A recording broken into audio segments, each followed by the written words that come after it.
தலைவர் பதவிக்கு அறிவிக்கப்பட்டிருக்கக்கூடிய தேசிய ஜனநாயக கூட்டணியினுடைய வேட்பாளர் சிபி ராதாகிருஷ்ணன். இதனை தொடர்ந்து இந்த குடியரசு துணைத் தலைவர் அந்த தேர்தலுக்கான முக்கியத்துவம் அதிகமாயிருக்கு, குறிப்பாக தமிழ்நாட்டில் அப்படின்னு சொல்லலாம்.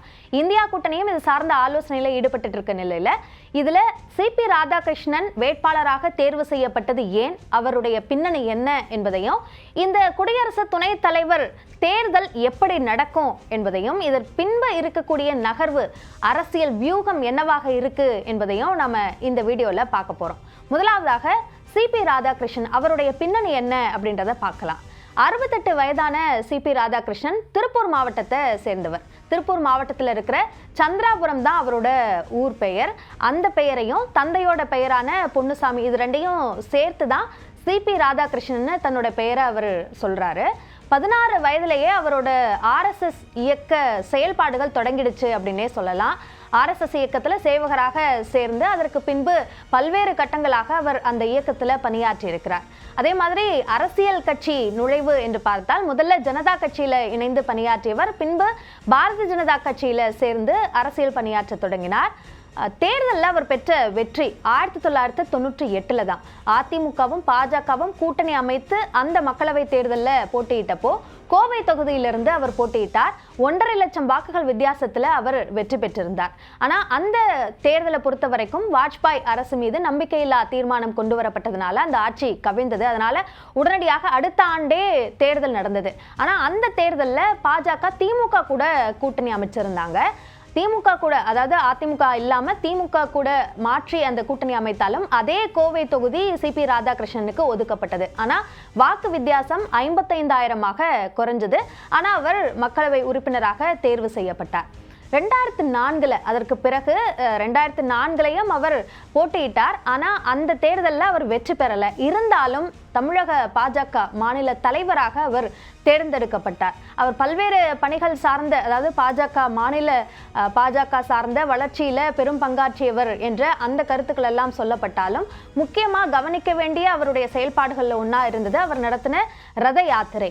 93 நாட்கள்ல 13,000 கிலோமீட்டர் தொலைவுக்கு ரத யாத்திரையை அவர் நடத்தினார், கன்னியாகுமரியிலிருந்து சென்னை வரைக்கும். அதுல அவர் வைத்த கோரிக்கைகள் என்னென்னா நதிநீர் இணைப்பு, தீண்டாமை ஒழிப்பு போன்ற பல்வேறு விஷயங்கள் தங்களுடைய கோரிக்கையாக முன்வைத்து அதை வலியுறுத்தி தான் இந்த ரத யாத்திரையை அவர் நடத்தினார் அப்படின்னு சொல்லப்பட்டது. இப்போ 2014 தனித்து போட்டியிட்டப்போவே, அதாவது அதிமுக கூடவோ அல்லது திமுக கூடவோ கூட்டணி இல்லாம பாஜக தனித்து போட்டியிட்ட போது அவர் பெற்ற வாக்குகள் 3,87,000 இருந்தது, அதாவது கோவையில். ஸோ இதுவும் தான் இது மாதிரியான ஆதரவுகள் சிபி ராதாகிருஷ்ணனுக்கு கூட்டணி இல்லாமல் அவருக்கு 2வது இடம் இவ்வளவு வாக்குகளோட கிடைத்தது என்ற அடிப்படையில் தான் கோவை ஒரு முக்கியமான பாஜகவோட கவனம் பெற்ற ஒரு தொகுதியாக மாறுச்சு அப்படின்னு சொல்லலாம். ஸோ இந்த மாதிரியான அம்சங்களின் அடிப்படையில் தான் பாஜகவோட ஒரு முக்கிய தமிழக முகமாக சிபி ராதாகிருஷ்ணன் அறியப்படுறார்.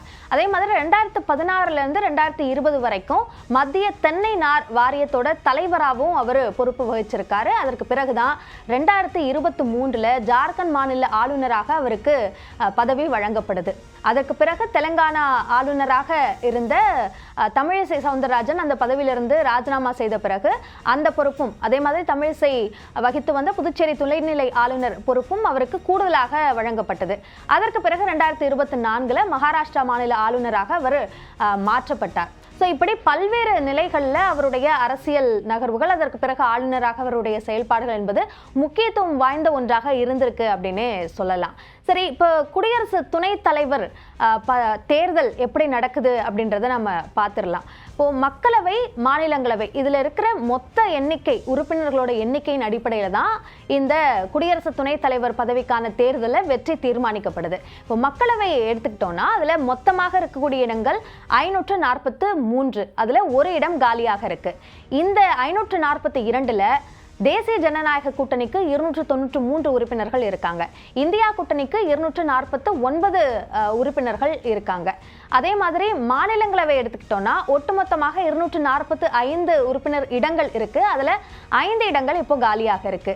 அதுல போக இந்த 240ல தேசிய ஜனநாயக கூட்டணிக்கு 129 உறுப்பினர்கள் இருக்காங்க. இந்தியா கூட்டணிக்கு 105 உறுப்பினர்கள் இருக்காங்க. மற்றவை மற்ற கட்சிகளை சேர்ந்தவர்கள் அப்படியெல்லாம் இருக்காங்க. மற்ற கட்சிகளை சேர்ந்தவர்கள் இருக்காங்க. இதுல ரொம்ப குறிப்பா வெற்றிக்கு தேவை என்ன அப்படின்னு பார்க்கும்போது மக்களவை மாநிலங்களவை உறுப்பினர்கள் அந்த எண்ணிக்கை ஒட்டுமொத்தமாக சேர்த்தால் அதுல மெஜாரிட்டி பெறணும். அதுதான் வெற்றிக்கு அவசியமான அந்த மேஜிக் நம்பர் அப்படின்னு சொல்லலாம். இப்போ இருக்கிற அந்த உறுப்பினர்களோட ஸ்ட்ரென்த் வந்து 786 இருக்குது. அதோட பெரும்பான்மை எண்ணிக்கை 394. இப்போ தேசிய ஜனநாயக கூட்டணிக்கு 422 உறுப்பினர்கள் இருக்காங்க. இந்தியா கூட்டணிக்கு 354 உறுப்பினர்கள் தான் இருக்காங்க. அப்போ 394 என்ற அந்த எண்ணிக்கைக்கு மேல தேசிய ஜனநாயக கூட்டணிக்கு உறுப்பினர்கள் இருக்கிறதுனால சிபி ராதாகிருஷ்ணன் வெற்றி பெறுவதற்கு தான் அதிகமான வாய்ப்புகள் இருக்கு அப்படின்னு கருதப்படுது இப்ப இருக்கிற நம்பர்ஸின் அடிப்படையில் நம்ம பார்க்கும்போது. அதே மாதிரி இந்த தேர்தலுக்கான வேட்புமனு தாக்கல் செய்வதற்கான கடைசி தேதி ஆகஸ்ட் 21. இதனாலதான் கட்சிகள் குடியரசு துணைத் தலைவர் வேட்பாளரை அறிவிக்கிறதுல மும்முரம் காமிக்கிறாங்க. செப்டம்பர் 9ஆம் தேதி தேர்தல் நடைபெற இருக்கு. இதற்கு பின்னாடி இருக்கக்கூடிய அரசியல் என்ன அப்படின்னு தெரிஞ்சுக்க வேண்டியதும் ரொம்ப அவசியமான ஒன்று அப்படின்னே நம்ம பார்க்கலாம். இதற்கு முன்பு அதாவது ஜெகதீப் தன்கர் குடியரசு துணைத் தலைவராக இருந்த ஜெகதீப் தன்கர் தன்னுடைய பதவியை ராஜினாமா செய்தார். அதனை ஒட்டி தான் இப்போ இந்த தேர்தல் உடனடியாக நடத்தப்படுது. அவர் நியமிக்கப்பட்ட அந்த காலகட்டத்தில் ஜாட் சமூகத்தினருடைய போராட்டம் மிகப்பெரியதாக நடந்துட்டு இருந்தது. ஸோ அந்த சமயத்தில் தான் ஜாட் சமூகத்தை சேர்ந்த ஜெகதீப் தன்கர் குடியரசு துணைத் தலைவராக நியமனம் செய்யப்பட்டார். அப்போ அந்த ஜாட் சமூகத்தினருக்கு தேச அளவிலான ஒரு அதிகாரம் வழங்கப்படுது என்ற அந்த ஒரு பாயிண்ட்டை கன்வே பண்றதுக்கு பாஜக நினைச்சது. அதனால தான் ஜெகதீப் தன்கரை அந்த பதவிக்கு அவங்க தேர்வு பண்ணாங்க அப்படின்னு சொல்லப்படுது. அப்படியான ஒரு முக்கியமான காரணம் இப்போ சிபி ராதாகிருஷ்ணன் நியமனம் செய்யப்பட்டதற்கும் இருக்கு அப்படின்ற கருத்தும் சொல்லப்படுது. அதுக்கு என்ன முக்கியமான காரணம்னா ஏற்கனவே நிறைய இடங்கள்ல நம்ம பார்த்திருப்போம். சவுத் இந்தியால தென்னிந்தியால பாஜக கர்நாடகாவை தவிர மற்ற இடங்கள்ல பெரிதளவுல காலூன்ற முடியல. ஆனா அதுல ரொம்ப தீவிரம் காமிச்சிட்டு இருக்காங்க பாஜக. அவர்களோட பல்வேறு நகர்வுகள் அதைத்தான் பிரதிபலிக்குது என்ற கருத்துக்களை அரசியல் சார்ந்த களம் சார்ந்தவர்கள் சொல்றதை நம்ம பார்க்கிறோம். அதுல ஒரு முக்கியமான நகர்வு தான் சிபி ராதாகிருஷ்ணனை குடியரசு துணைத் தலைவராக அந்த வேட்பாளராக தேர்வு செய்யறதுக்கான ஒரு முக்கிய காரணம் அப்படின்னு சொல்லப்படுது. ஏன்னா தமிழ்நாட்டில் 2026 தேர்தல் நெருங்க போகுது. ஸோ இந்த தேர்தலில் ஒரு கணிசமான எண்ணிக்கையிலான வெற்றியை பெறுவதற்கு பாஜக கடும் முயற்சி மேற்கொண்டு வருது.